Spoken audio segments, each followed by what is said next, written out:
Okay, today's lesson is on measuring and density. We'll start out with length. Length is the base unit for length in the metric system is the meter.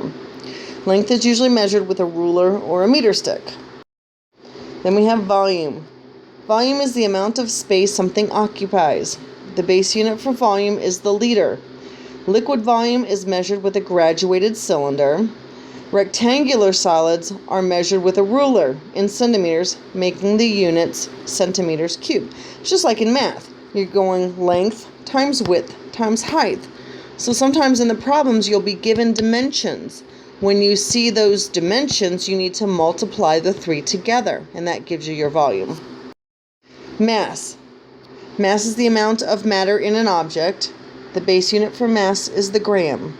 Mass is measured with a balance, not a scale, but a balance. Weight, on the other hand, weight is a measure of the pull of gravity on an object's mass. So it's real similar to mass, only it's basically mass times gravity. Weight is measured with a scale. Weight changes depending on the location in the solar system, or actually what planet you happen to be on.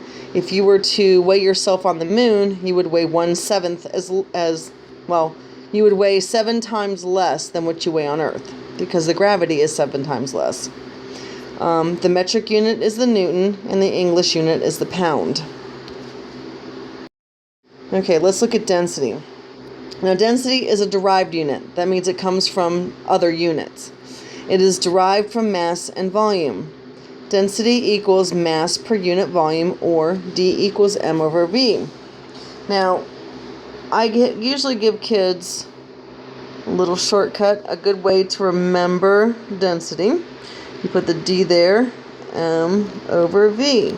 Now, when you want to calculate density, you'll put your finger over the D, and it's mass divided by volume. If you want to calculate mass, you put your finger over the mass, and that's density times volume. And if you want to calculate volume, it's mass divided by density. But the units for density include grams per milliliter or grams per centimeter cubed. This one, the grams per milliliter, this one right here, is only for liquid measurements. This one is for solid measurements, rectangular solids. If you have a rock or some irregularly shaped object, then you'll put it into a graduate cylinder and you'll figure out how much volume it displaced, then it is grams per milliliters. Okay, let's go on to let's look at our first example. What is the density of an object that has a volume of 8.50 centimeters cubed and a mass of 8.06 grams? Well, since this is density, we know that density equals mass divided by volume. So here we're going to put the 8.06 grams over top of the 8.50 centimeters cubed.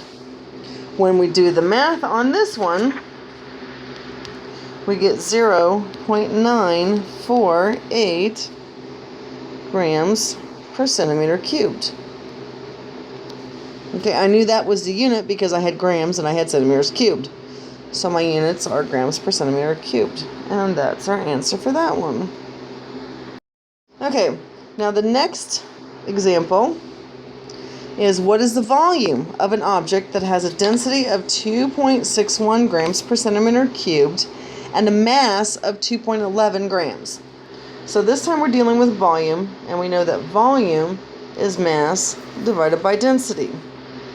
So we're going to take the 2.11 grams divided by 2.61 grams per centimeter cubed. Now the grams are going to cancel out, so my volume is going to equal 0.808 centimeter cubed. Not too difficult so far, right? Pretty easy, I think. Let's find our last example.